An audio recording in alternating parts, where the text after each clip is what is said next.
শেখ হাসিনাকে পরিকল্পিতভাবে মাঠে নামিয়েছেন জনাব নরেন্দ্র মোদী। কথাটা আমরা এভাবে বলতেই পারি। সাম্প্রতিক বাংলাদেশ ভারত সম্পর্কে টানাপোড়েনের মধ্যে শেখ হাসিনা সরব হয়ে উঠছেন। ইনফ্যাক্ট গতকাল আমরা এমন খবর ভারতের পত্রপত্রিকায় এবং টিভিতে মূলত দেখেছি যে শেখ হাসিনা নিউ ইয়র্কে একটা সভায় ভাষণ দিয়েছেন। আমি অবাক হয়ে দেখলাম বাংলাদেশের মিডিয়ায় নিউজটা পাওয়া গেল না, এবং আমি পুরো অডিওটা শোনার চেষ্টা করলাম কোথাও আছে কিনা। সাধারণত আমাদের দেশে টিভি চ্যানেলগুলো সেই অডিও আপলোড করে দেয়, আমি খুঁজে পাইনি। আমি ভারতের দু একটা মিডিয়াতে খণ্ডিতভাবে কিছু পেয়েছি, কলকাতা চ্যানেলে বা হিন্দি চ্যানেলগুলোতেও আছে, কিন্তু আমি সত্যিকার অর্থে বাংলাদেশের চ্যানেল কেন দেয়নি আমি জানি না যে সরকারের দিক থেকে কোনো নির্দেশনা চ্যানেলকে দেওয়া হয়েছে কিনা যে শেখ হাসিনার বক্তব্য আর প্রচার করা যাবে না। I was really surprised. এনডিটিভির মতো প্রতিষ্ঠান এটা নিয়ে লম্বা রিপোর্ট করেছে। আমি সেখান থেকে একটু পড়তে চাই এবং বুঝতে চাইব আসলে কেন এটা করা হচ্ছে। আমাদের নিশ্চয়ই মনে আছে 2-3 দিন আগেও শেখ হাসিনা ফেসবুকে একটা অফিসিয়ালি স্ট্যাটাস বা বিবৃতি দিয়েছিলেন জনাব চিন্ময়ের গ্রেফতার হওয়ার পর। এটা একটু মাথায় রাখতে হবে, এবং এ যাবৎকালে শেখ হাসিনার এটা একটা অফিসিয়াল বিবৃতি, যেটা তাদের ভেরিফাইড ফেসবুক পেজ আওয়ামী লীগের, সেখান থেকে শেয়ার করা হয়েছে। এর আগে উনি পালিয়ে যাওয়ার পর ভারত থেকে একটা বা দুটো স্টেটমেন্ট দিয়েছিলেন, যেগুলো তার সন্তান তার ফেসবুকে আপলোড করেছিলেন। এরপর বাংলাদেশ সরকারের একটু শক্ত অবস্থানের কারণে তিনি ব্যাকফুটে গিয়েছিলেন। আমাদের মনে থাকার কথা, ডক্টর ইউনূস স্পষ্টভাবে পিটিআইকে বলেছিলেন আমরা তাকে চাইব, কিন্তু চাওয়ার আগ পর্যন্ত তিনি যদি ভারতে থাকেন তাহলে তাকে তার মুখ বন্ধ রাখতে হবে, এবং সেটাই উচিত ছিল।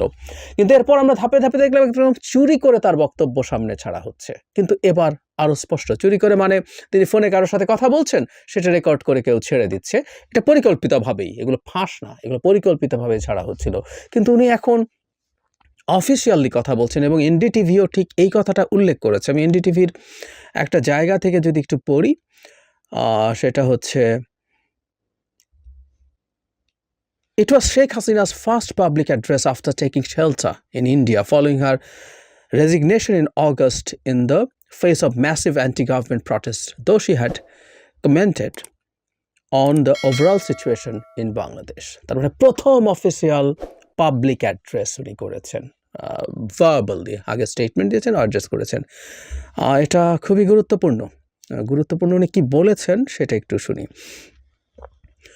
ওনাকে বলা হয়েছে, উনি বলছেন যে সশস্ত্র প্রতিবাদকারীরা গণভবনের দিকে আসছিল, এবং এই অবস্থায় যদি তার সিকিউরিটি গার্ডরা গুলি করা শুরু করতো তাহলে বহু মানুষ মারা যেত। সো ওনার 25 থেকে 30 মিনিটের মতো সময় ছিল, তাকে চলে যেতে হয়েছে। তিনি তাদেরকে বলেছেন, গার্ডদেরকে নাকি বলেছেন, যাই ঘটুক না কেন গুলি করা যাবে না। অথচ আমরা খুব ভালো মতো জানি শেষ মুহূর্ত পর্যন্ত সেনাবাহিনী প্রধানকে তিনি চাপ দিয়ে গেছেন যেন শত শত বা হাজার হাজার হত্যা করে হলেও তাকে ক্ষমতায় রাখা হয়। যাই হোক, এটা একটা তার জায়গা থেকে তিনি বলছেন। এরপরের কথাটা হচ্ছে, আজ আমাকে যা গণহত্যার জন্য অ্যাকিউজ করা হচ্ছে, বাস্তবে ইউনূসই আসলে জেনোসাইডে involved in a meticulously designed manner. এই জায়গাটা একটু মনে রাখতে হবে। আমাদের প্রধান উপদেষ্টা সত্যিকার অর্থে একটা বড় ভুল করেছিলেন। তিনি নিউ ইয়র্কে যখন যান, তিনি জনাব মাহফুজ আলমকে ব্রেন বিহাইন্ড দ্য মুভমেন্ট প্রমাণ করার জন্য মেটিকুলাসলি প্ল্যান্ড মুভমেন্ট কথাটা ব্যবহার করেছিলেন। কারণ একটা মেটিকুলাসলি প্ল্যান্ড মুভমেন্ট না হলে তো একটা ব্রেইন বিহাইন্ড দ্য মুভমেন্ট করা যায় না।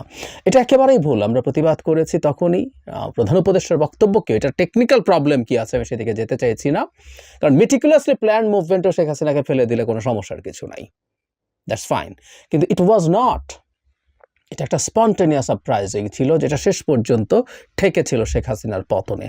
একদম স্পষ্ট সোজা সাপটা। বাংলাদেশের এই মুভমেন্ট দীর্ঘদিন দেখার অভিজ্ঞতা থেকে জানি যে শেখ হাসিনা সেই খোঁচাটা এখানে দেওয়ার চেষ্টা করলেন।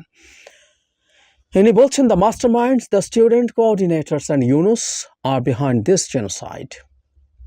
এইরা তিনটা গ্রুপকে, মাস্টার মাইন্ড, ইউনূস এবং স্টুডেন্ট কোঅর্ডিনেটর, ছাত্র সমন্বয়কদের উপরে তার বিক্ষুব্ধতা রয়ে গেছে।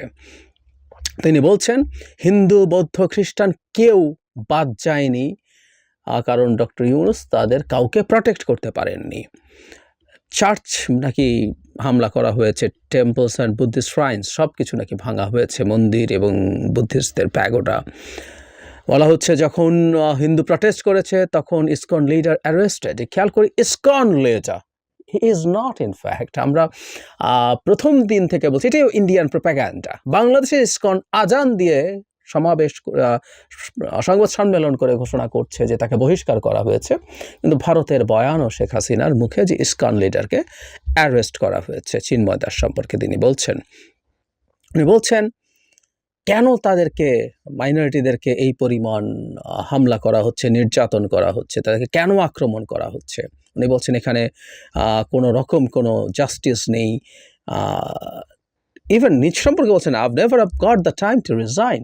মানে এটা ইন্টারেস্টিং, এবং এটা নিয়ে রেফারেন্স আরেকটা আছে, আমি সেই জায়গায় যাব।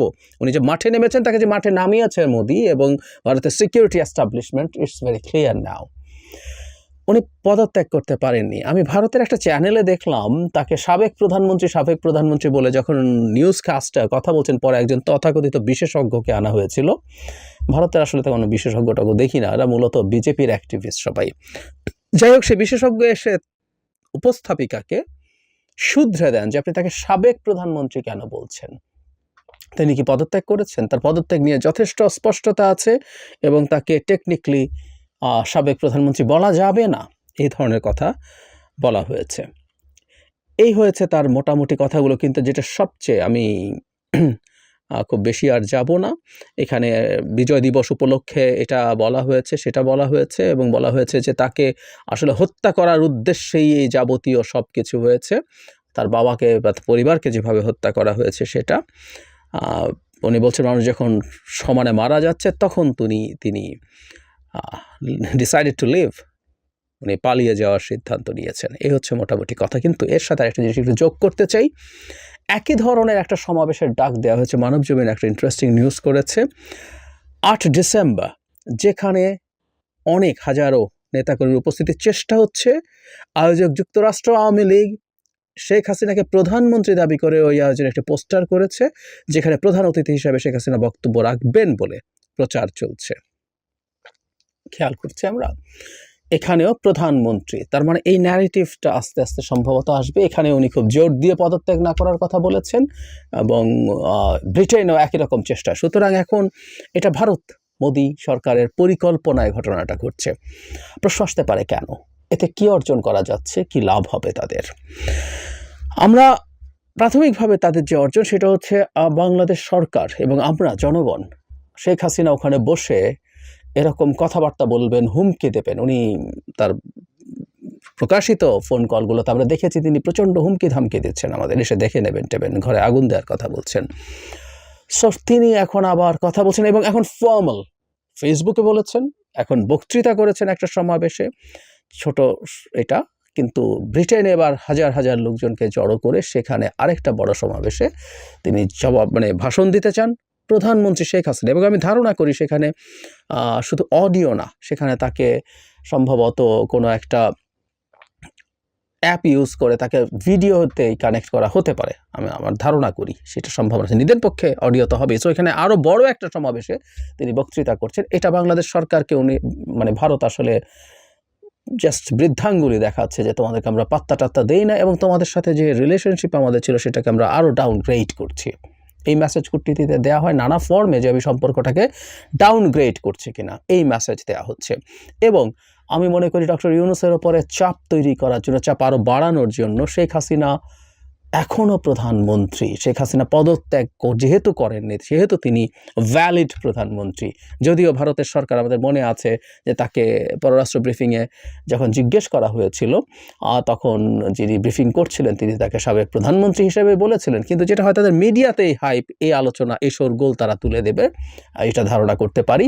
সরকারিভাবে অতটা না বলা হলেও, এবং চেষ্টা করা হবে বিভিন্ন জায়গায় এই বক্তব্যটাকে চালিয়ে যাওয়া, এবং আওয়ামী লীগের লোকজন তাকে প্রধানমন্ত্রী শেখ হাসিনা হিসাবেই উল্লেখ করার প্রবাবিলিটি থাকতে পারে। আমাদের মনে থাকার কথা, তিনি পালিয়ে যাওয়ার পর অনেকে এই ধরনের আলাপ করেছেন, যেহেতু ভারতেই আওয়ামী লীগের প্রচুর লোকজন গিয়ে ওখানে উঠেছে যে ভারত একজন প্রবাসী সরকার শেখ হাসিনার নেতৃত্বে বাংলাদেশে করবে টরবে কিনা, এসব আলাপ কেউ কেউ তুলছিলেন। আমি এটার অবশ্য খুব বাস্তবতা আছে বলে মনে করি না, কারণ ভারতের মাটিতে বসে বাংলাদেশে শেখ হাসিনা বাংলাদেশের একটা প্রবাসী সরকার তৈরি করবে, এটা হওয়ার প্রবাবিলিটি অলমোস্ট না, এটা পুরোপুরি জিরো। কিন্তু যে বললাম যে আপনি কতগুলো শোরগোল তৈরি করতে পারেন, সেই শোরগোল দিয়ে সরকারের উপরে চাপ বাড়াতে পারেন। মানে খুব বেশি দিন আসলে ভারত সরকার এই চাপ বজায় রাখতে পারবে কি না সেই প্রশ্ন আছেই, কেন আছে সেটা নিয়েও কথা বলবো।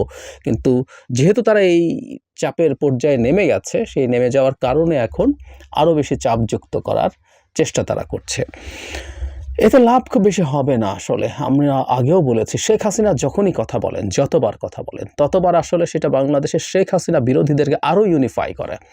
এর মধ্যেই ভারত যা যা করছে সেটা নিয়ে আমাদের মধ্যে যে কিছু বিভক্তি, কিছু বিভেদ, এমনকি কিছু ক্ষেত্রে সাংঘর্ষিক পরিস্থিতি তৈরি হয়েছিল, আমরা সেগুলো সব ভুলে এখন আবার একত্র হয়ে গেছি এবং ভারতের বিরুদ্ধে দাঁড়িয়ে গেছি।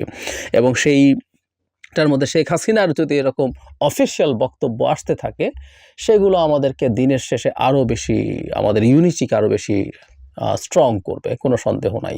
রিয়াকশানের ক্যাটালিস্টের মতো কাজ করবে। সুতরাং তাদের কোনো এমন কিছু অর্জন হতে পারে বলে মনে হয় না।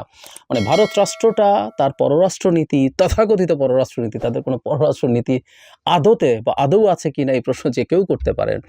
এত চাইল্ডিশ, এত কাণ্ড জ্ঞানহীন পররাষ্ট্রনীতি তারা দেখাচ্ছেন, ফলে কোনো অর্জন হবে না, ক্ষতি ছাড়া কিছু নেই। তারপরও তারা এই কাজটা করছেন, করবেন, যেমন তারা আরও অনেক কাজ করছেন, আরও ভবিষ্যতে করে যাবেন হয়তো।